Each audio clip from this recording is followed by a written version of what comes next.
Yang juga jadi perhatian, gugatan perdata dugaan ijazah palsu Joko Widodo dihentikan oleh majelis hakim di 2 pengadilan. Majelis hakim berpendapat sengketa ijazah lebih tepat diajukan ke Komisi Informasi Pusat. Gugatan perdata tudingan ijazah palsu milik Presiden ke-7 RI Joko Widodo gugur di Pengadilan Negeri Sleman. Dalam putusannya, majelis hakim memutuskan tidak berwenang mengadili perkara ijazah Jokowi karena masuk sengketa informasi publik. Menurut majelis hakim, sengketa tersebut lebih tepat diajukan ke Komisi Informasi Pusat atau Pengadilan Tata Usaha Negara. Dalam putusan surat tersebut nomor 106 itu bahwa majelis hakim setelah bermusyawarah menjatuhkan putusan telah menerima terhadap eksepsi kompetisi absolut. Ya, jadi intinya Pengadilan Negeri Sleman tidak punya kewenangan untuk menangani perkara nomor 106 PDTK 2020 ini, ya, karena muatan terhadap dalil-dalil gugatan itu berkaitan masalah sengketa informasi, gitu ya, sehingga sebagaimana dalam Undang-Undang Nomor 14 2008 bahwa kalau ada sengketa masalah informasi publik maka arahnya ke Komisi Informasi Publik, gitu. Jadi penyelesaiannya ke Komisi Informasi Publik atau ke PT UN, kan itu. Gugatan kepada UGM di PN Sleman dilayangkan oleh Komardin 5 Mei lalu. Ia menggugat UGM 69 triliun rupiah karena UGM dinilai bungkam terkait ijazah Jokowi. Tak cuma di Sleman, Pengadilan Negeri Surakarta juga menggugurkan gugatan terhadap ijazah Jokowi pada 10 Mei 2025. Para tergugat adalah Joko Widodo, SMA N6 Solo, KPU Solo, dan UGM. Jadi untuk perkara nomor 99 ya, antara Dr. Muhammad Taufik melawan Insinyur Joko Widodo dan kawan-kawan, kemarin acaranya adalah putusan sela ya.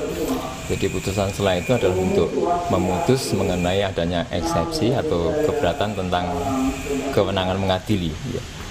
Jadi di dalam putusan sela itu kita baca bahwa pengadilan mengabulkan eksepsi tentang kewenangan mengadili secara absolut tersebut, yang pada pokoknya menyatakan Pengadilan Negeri Surakarta tidak berwenang mengadili perkara itu.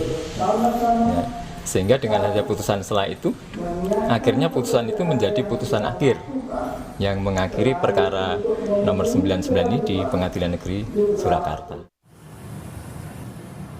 Penggugat ijazah Joko Widodo memasukkan memori banding ke Pengadilan Negeri Surakarta, Jawa Tengah. Sebelumnya penggugat menilai Pengadilan Negeri tidak berani memutus perkara sehingga mengambil langkah aman. Saya tegas mengatakan itu bukan gugatan tidak dapat diterima, tetapi Pengadilan Negeri Surakarta yang tadi saya bilang bodoh-bodoh pintar tidak berani menerima. Tetapi sebaliknya perkara nomor 098 PDTBG PNSKT ya 2025 yaitu gugatan SMK tentang bahan prestasi diterima. Selain gugatan perdata, kasus tudingan ijazah palsu milik Jokowi juga bergulir di ranah hukum. Polda Metro Jaya telah menaikkan 4 laporan yang masuk ke tahap penyidikan pada 11 Juli 2025. Namun hingga kini belum ada pihak yang berstatus tersangka. Tim Liputan, Kompas TV. Lantas, apakah upaya banding akan diajukan terhadap putusan hakim? Sudah terhubung lewat sambungan Zoom Komardin, penggugat ijazah Jokowi di PN Sleman. Selamat malam, Pak Komardin. Selamat malam, Mbak Krisa. Selamat malam dengan Friska di sini dan hadir juga di studio yang berbaju biru, Bang Ade Darmawan. Selamat malam, selamat Mbak Friska. Selamat malam. Saya ke Bang Komardin dulu, ke Pak Komardin. Jadi bandingnya sudah disiapkan atau sudah akan diajukan?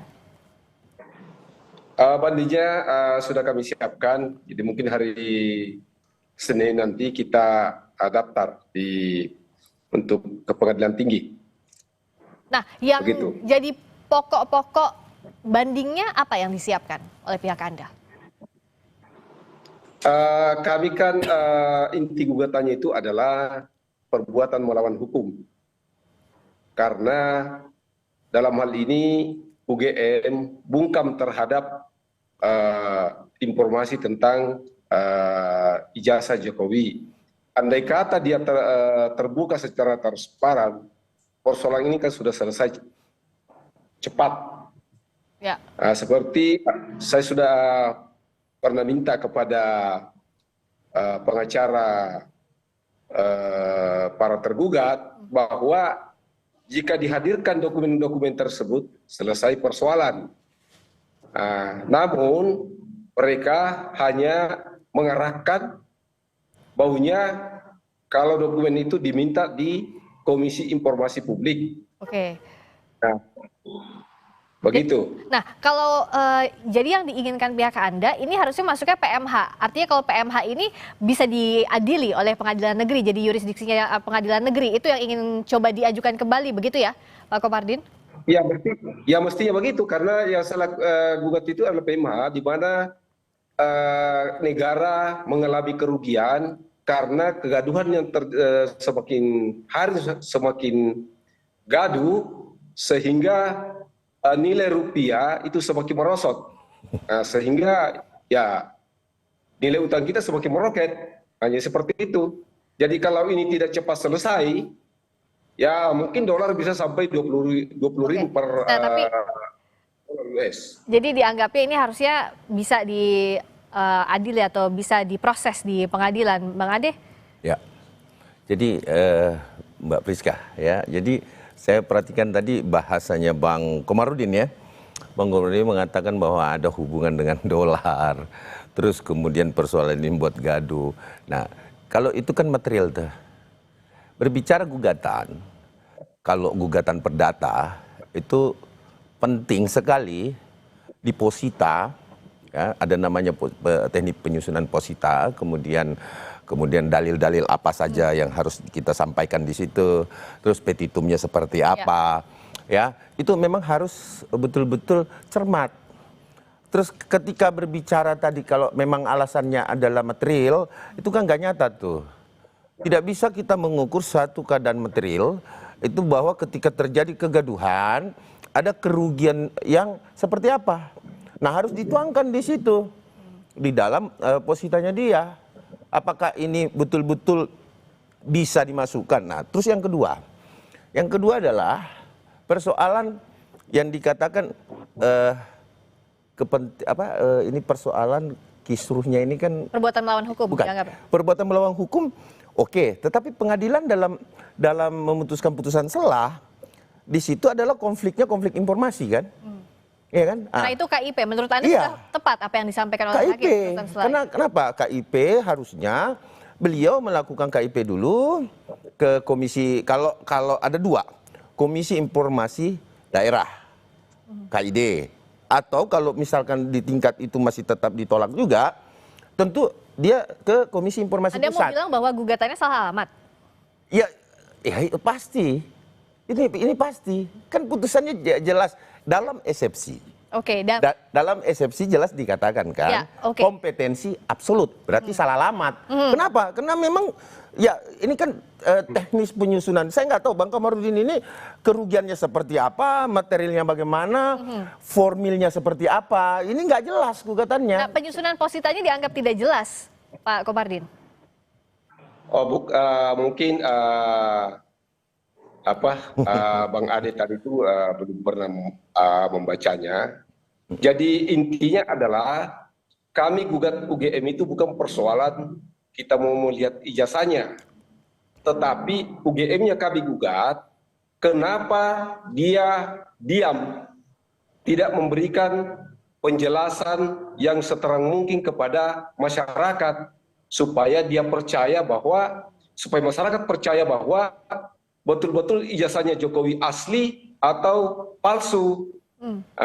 Jangan seperti misalnya skripsi disembunyikan, katanya begitu. Pak Komardin menganggap konferensi pers yang waktu itu yang dilakukan oleh UGM tidak cukup?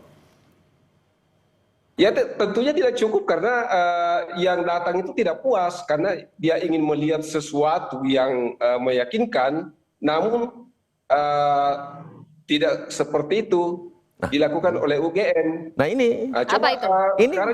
Sekarang kita lihat di UGM. Di sini lemahnya. Ini kalau saya perhatikan Bapak Komarudin ini berbicara itu, di sinilah lemahnya nih. Apa itu? Ini pasti tertuang di dalam posita beliau nih. Bahwa kemudian ingin menampilkan satu ijazah, itu kan sengketa informasi. ada lembaganya, gitu loh. Bukan peradilan negeri gitu, bukan itu. Kalau terkait informasi, dia kan menuntut informasi ini agar disebarkan, dibuka. Kemudian pihak UGM tentunya tidak akan mungkin melakukan itu ketika kemudian tidak ada pengajuan itu dulu. Kenapa? Karena ini kan bukan pihak yang berkepentingan di sini untuk melihat ijazah Pak Insinyur Joko Widodo, Presiden ke-7. Kan gini, ini ada sebab akibat dulu, timbul, kemudian setelah timbul sebab akibat, adalah hasutan-hasutan itu timbul di masyarakat yang ingin penasaran melihat ijazah ini. Oke, tapi artinya kalau Bang Ade anggap hubungan kausalitasnya sebab akibatnya nggak ada? Tidak ada. Nggak ada hubungan? Nggak ada, karena yang pertama adalah kalau kita melihat, dia kan pengen melihat ijazahnya nih, fisik ijazahnya nih. Iya kan? Berarti sementara yang dinamakan informasi keaslian, ya kan? Bukan fisiknya kan? Otoritas yang berwenang. Oke, kita bahas dulu yang soal ini ya. Sebab akibatnya dianggap tidak ada, Pak Komardin. Nggak ada. Nah, jadi ini Bang Ade ini belum paham ini. Bapak yang nggak paham. Ini siapa yang bilang nggak paham, siapa yang nggak paham? Silakan dijelaskan kalau Pak Komardin gimana? Biar Bang Ade bisa paham ya. Mesti itu sebelum saya gugat itu, UGM itu sudah bertindak. Karena tidak ada tindakan dari UGM, maka kami tuntut UGM. Begitu, bukan berarti bahwa saya serta-merta ingin melihat ijazahnya Jokowi. Saya gugat UGM karena dia melakukan pembiaran. Jadi seperti itu. Jadi begitu maksudnya. Bukan berarti bahwa saya mau lihat ijazahnya ini, ijazahnya itu dan sebagainya. Karena tidak ada perhatian dari UGM. Tidak memberikan penjelasan kepada orang-orang yang datang sebelum saya gugat. Begitu intinya. Oke, jadi klarifikasi yang disampaikan UGM juga dianggap tidak cukup. Begitu Pak Komardin, ini masuk satu circle yang Pak Komardin sampaikan tadi ya? Iya, sampai sekarang kan UGM masih kontroversi. Mantan rektornya mengatakan Jokowi tidak pernah tamat S1, kemudian tiba-tiba dia cabut lagi. Kemudian saya sampaikan kepada kuasa hukum daripada tergugat bahwa seperti Pak Kasmojo, bahwa supaya gugatan saya cabut, silakan Pak Kasmojo buat pernyataan bahwa betul-betul saya pernah menjadi pembimbingnya Jokowi atau bukan pembimbingnya Jokowi. Karena percayalah ketika itu dilaksanakan, karena UGM tidak semerta-merta bisa menyerahkan itu, ya kan? Karena ini terkait informasi publik, tentu mengarah pada Undang-Undang Nomor 14. Kalau kita mengarah pada Undang-Undang Nomor 14, tentunya kita harus lakukan langkah-langkah yang tentunya sesuai dengan aturan itu. Yaitu permohonan dulu dilakukan. Ya, baru dilanjutkan. Ya, dilanjutkan, terus nanti ya adjudikasinya itu, penyelesaiannya itu akan disuratilah UGM untuk menampilkan ijazah itu. Nah, ini step-step ini akan dilakukan atau tidak oleh Pak Komardin? Tapi jawabnya usai jeda dulu. Di Sapa Indonesia Malam, kita masih akan lanjutkan Bapak-bapak. Tenang.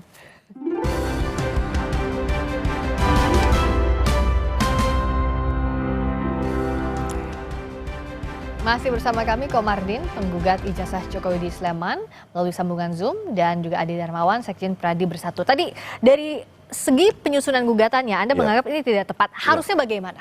Jadi gini, kalau kita berbicara sengketa informasi, ya siapa sih yang pengen melihat ini?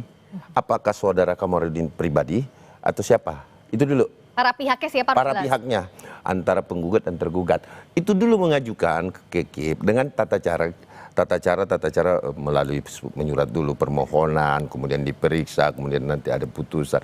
Nah, ketika sudah diperintahkan untuk membuka informasi itu pasti dipanggil UGM, para pihak. Ya. Kan yang digugat ini UGM toh. Ya. Nah, dipanggil para pihak, dipertemukan di situ di Komisi Informasi ini. KIP. Setelah KIP bertemu, dilakukan apakah memang harus diperlihatkan atau tidak. Jadi kalau dikatakan bahwa harus diperlihatkan oleh publik informasi ini, itu kan mengacu pada KIP. Dia kembali lagi ke situ, Mbak. Karena tidak bisa gitu. Oh, harus keterbukaan informasi publik. Informasi yang mana yang bisa dilihat secara publik dan yang tidak boleh dilihat di publik. Tetapi pada dasarnya ketika itu adalah informasi yang memang terkait dengan Undang-Undang 14 ini, maka dia harus menggunakan Komisi Informasi. Nah, ini jadi itu yang salah alamat yang saya bilang bahwa sampai kapanpun ya tidak akan pernah bisa berhasil gugatan ini. Kenapa? Cara penyusunannya saja udah salah. cara penyusunan termasuk juga step-step formatnya. Step formalnya udah salah. Kalau dari Pak Komardin, apakah akan mengajukan permohonan ke KIP dalam hal ini? KIP itu kan panjang mekanismenya. Itu kita sudah lakukan juga. Kemudian kita juga gugat ke pengadilan. Ya, seperti itu. Jadi nanti itu di KIP kan harus larinya nanti ke PT UN. Kalau misalnya keputusan KIP tidak ada penyelesaian. Jadi harus kita bawa lagi ke PT UN. Ya, seperti itu. Tidak berbeda, Bang Ade. Nah, ini ya masuk lagi ke Tun. Tun pun kalau terkait ijazah Bapak Insinyur Joko Widodo nggak bisa. Oke, nah pasti ditolak juga. Kenapa? Karena pertama itu ranah private, ya, bukan bersifat ada sengketa. Saya berikan contoh ilustrasi begini, Mbak Priska dengan saya memiliki kepentingan dengan satu objek perkara. Kita tunggu dulu dong. Atau ada dua objek yang sama. Atas nama Friska ada dua nih. Saya pegang satu, Mbak pegang satu. Tunggu. Iya. Yang diterbitkan oleh instansi tertentu. Mana yang yang mana yang legal, yang mana yang digugurkan. Ya, kan itu. Itu berbeda. Nah, inilah konteks. Jadi silakan menyusun dulu yang bagus, lakukan dulu langkah-langkah hukum, jangan karena asal Jokowi. Asal Presiden Jokowi, gugat aja. Itu saya rasa nggak relevan, dan gugatan saudara sampai kapanpun pasti akan dilakukan kompetisi absolut. Nah, kalau Pak Komardin, apa yang dilakukan agar gugatan berikutnya tidak ditolak lagi? Apa step-step untuk pembenahan dari sebelumnya? Jadi begini, rupanya Bang Ade ini belum paham. Ya, kita punya gugatan itu. Anda yang nggak paham bikin gugatan. Jadi saya katakan bahwa bahasanya tadi yang penting Jokowi. Saya bukan persoalan Jokowinya. Saya tuntut UGM supaya UGM ini transparan, memberikan informasi, jangan sembunyi-sembunyi. Kenapa? Ini kan membuat kegaduhan. Karena kegaduhan tersebut, itulah sebabnya kita bawa ke ranah pengadilan negeri untuk PMH, jadi seperti itu. Nah, supaya persoalan ini cepat kan bisa sebenarnya diselesaikan di tingkat mediasi. Cuma pihak tergugat ini ya maunya larinya ke KIP. Ini kan menyeret persoalan tambah jauh, kan begitu. Apa yang maaf nih Bang Komardin, bukan pihak tergugat yang menginginkan itu. Tapi kompetensi absolut, artinya tidak ada kewenangan pengadilan negeri itu soal untuk kewenangannya, menangani perkara itu. Ketika kemudian diterima eksepsinya teman-teman, itu perbedaannya. Nah, kalau Bang Komardin berbicara bahwa kemudian saya mau melihat, nah sekarang pertanyaan saya sederhana. Sebenarnya Bang Komardin ini mau melihat ijazahnya Bapak Insinyur Joko Widodo atau keterangan UGM yang diperlukan sebagai otoritas dalam gugatan? Sebenarnya saya tidak mau melihat ijazahnya Jokowi. Tidak seperti itu maksudnya. Yang kami mau itu dari awal itu UGM jangan sembunyi-sembunyi. Kasihan Jokowi, artinya kalau disiksa seperti itu. Iya, kan informasinya beda-beda. Kasmojo mengatakan bahwa dia bukan pembimbingnya. Jokowi mengatakan pembimbingnya. Polisi mengatakan KKN 83, Jokowi mengatakan 85. Ini kan nggak jelas. Informasinya. Jadi gini Bang, disinilah. Mestinya UGM itu memanggil ini barangnya semua. Selesai urusan. Kalau UGM mau, jangan diseret-seret. Wah, kalau mau melihat ini harus ke KIP. Aduh, ini kan orang stinting juga ini. Maka saya hati-hati. Kita lagi live ya Bang Komardin. rektornya UGM itu diganti semua itu. Oke, Iya. Pak Komarudin. Pak Ya, jadi gini, sekali lagi saya sampaikan kepada pemirsa Kompas TV bahwa inilah yang saya anggap sangat menyesatkan. Kenapa? Ini obscure libel. Ini obscure libel ini. Kenapa dia tidak kompetensi absolutnya itu eksepsinya kawan-kawan kita diterima? Karena memang obscure libel ini gugatannya. Kenapa? Saya bertanya tadi, yang Anda mau lihat ijazahnya kah atau keterangan UGM? Ya kan? Ini yang harus jelas. Oke. Nah, dia sendiri udah kabur nih.